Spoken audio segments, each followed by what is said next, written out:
Salam sejahtera, Anda bersama saya Salvino Saribun untuk berita Borneo Today TV malam ini.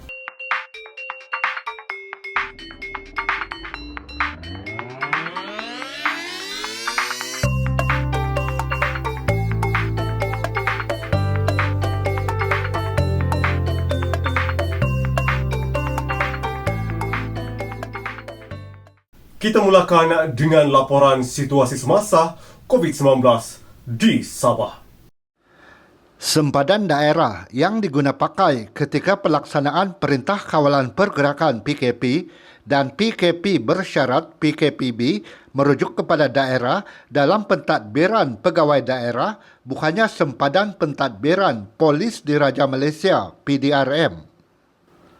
Menteri Kanan Keselamatan Datuk Seri Ismail Sabri Yaakob berkata ramai mengadu mereka ditahan dan dikompaun oleh polis ketika melalui sekatan jalan raya SJR dalam daerah, sedangkan pergerakan dalam daerah yang sama adalah dibenarkan.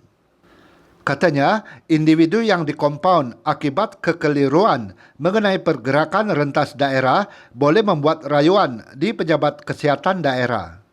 Saya difahamkan ada yang mengadu mereka ditahan di SJR Sekatan Jalan Raya di dalam daerah kerana ianya merupakan sempadan daerah PDRM. Jadi perkara ini telah pun diperbetulkan, sebenarnya kekeliruan ini telah diperbetulkan apabila saya sendiri memaklumkan kepada pihak PDRM daerah yang digunakan adalah daerah pentadbiran kerajaan, iaitu yang diketuai oleh pegawai daerah.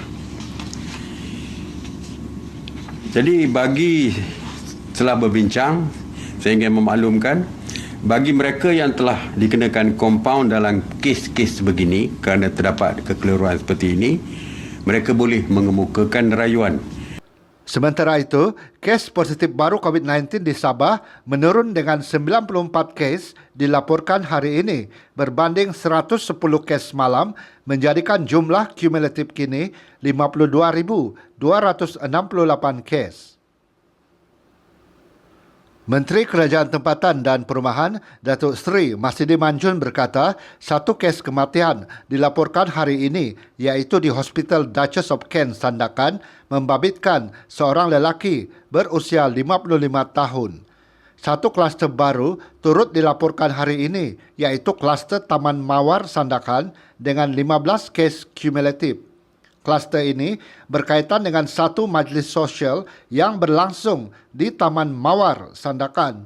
12 daerah di Sabah tidak mencatatkan sebarang kes positif baru hari ini.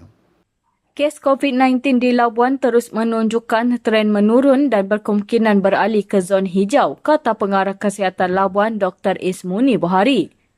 Katanya langkah ketat yang dilaksanakan seperti sekatan sepadan bagi membendung penularan COVID-19 dalam komuniti terbukti berkesan dan sebahagian besarnya telah bergerak ke arah normal. Beliau berkata kelima-lima subzon di Labuan telah diisytiharkan sebagai zon kuning. Dr. Ismuni berkata Labuan dapat mengekalkan kes positif harian baharu satu digit dalam tempoh hampir 2 minggu. Labuan hanya mencatatkan 40 kes sepanjang 14 hari lalu dan tiada kluster baru. Keadaan ini dipantau Jabatan Kesihatan Labuan setiap hari khususnya di lokasi kritikal seperti di penempatan UNHCR bagi pelarian di Kampung Muslim dan Kiamsam. Sarawak meningkatkan pengawasan penyakit ASF. Kerajaan Sarawak melarang pengimportan babi dan semua produk haiwan itu dari Sabah susulan laporan 8 daripada 13 babi yang diambil sampel di Pitas dijangkiti virus demam babi Afrika ASF. Timbalan Ketua Menteri, Datuk Amar Douglas Ugah Embas berkata larangan berkuat kuasa serta-merta itu dibuat mengikut Seksyen 8 Ordinan Kesihatan Awam Veterinar Sarawak 1999. Dalam satu kenyataan semalam, Douglas berkata orang ramai dinasihatkan untuk tidak membeli atau membawa sebarang produk dan daging babi dari Sabah atau mana-mana negara jiran. Sesiapa yang melanggar perintah larangan import ini boleh didenda sehingga RM50,000 atau penjara selama 2 tahun. Beliau berkata, Jabatan Perkhidmatan Veteriner Sarawak juga akan mengetatkan biosecurity di negeri ini, khususnya di bahagian Limbang, serta meningkatkan pengawasan penyakit ASF di seluruh Sarawak.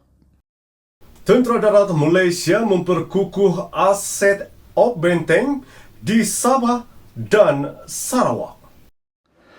Tentera Darat Malaysia TDM menggerakkan 1/3 daripada kekuatannya merangkumi aspek sumber manusia, penstrukturan serta aset bagi meningkatkan lagi keupayaan pertahanan di Sabah dan Sarawak.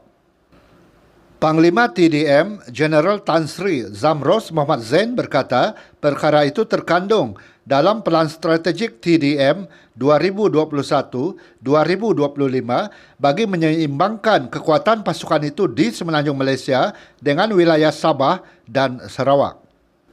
Katanya, dalam pelan strategik itu, kekuatan keseluruhan TDM ditetapkan 2/3 di semenanjung Malaysia, manakala 1/3 lagi di Sabah dan Sarawak.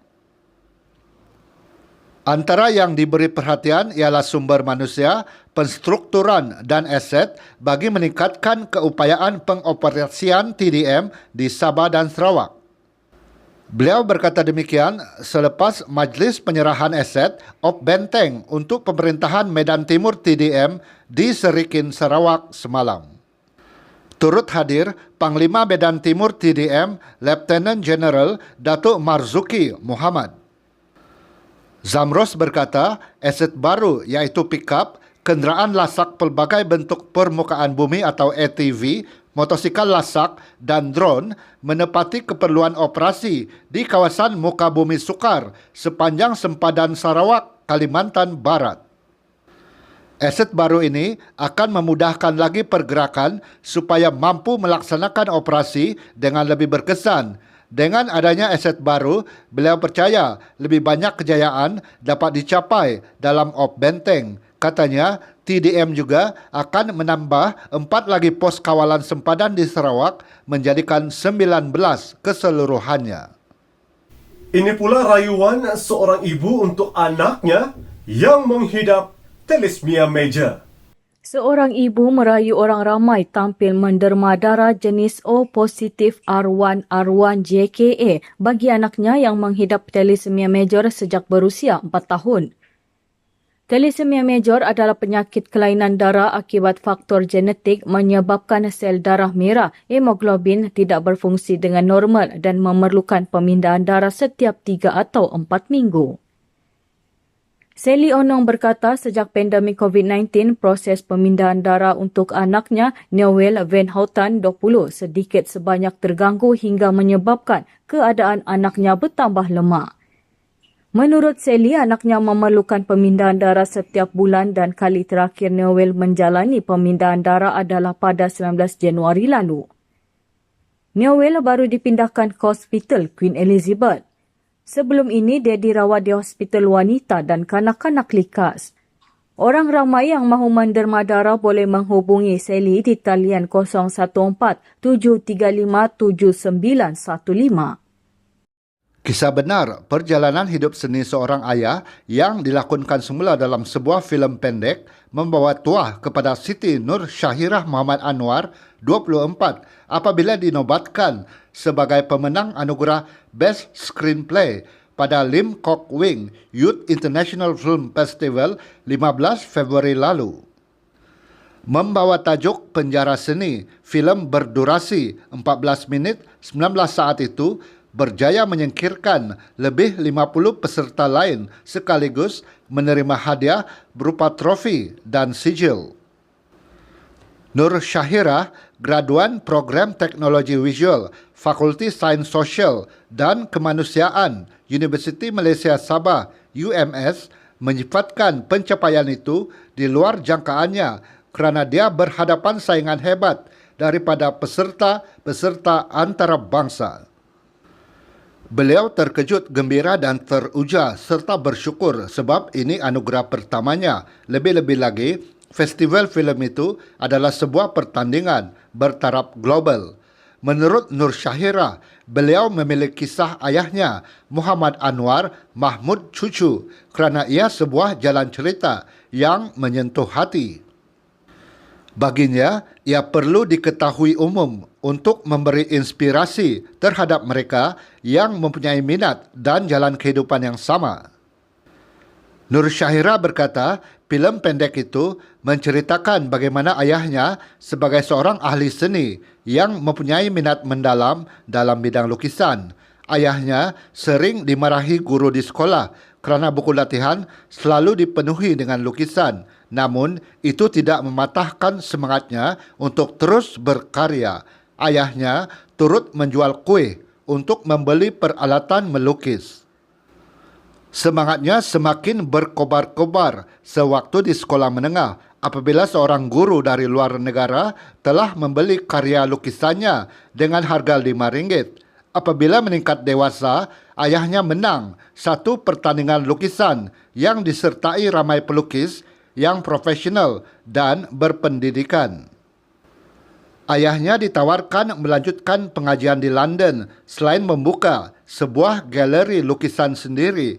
Menurut Nur Syahira, filem pendek itu dihasilkan sebagai satu daripada projek tugasan akhir tahun ketika menuntut di UMS. Dengan tema Celebrating the Creativity of Youth, Lim Kok Wing Youth International Film Festival disertai peserta dari pelbagai negara termasuk China, Iran, Pakistan, Brazil, India dan Filipina.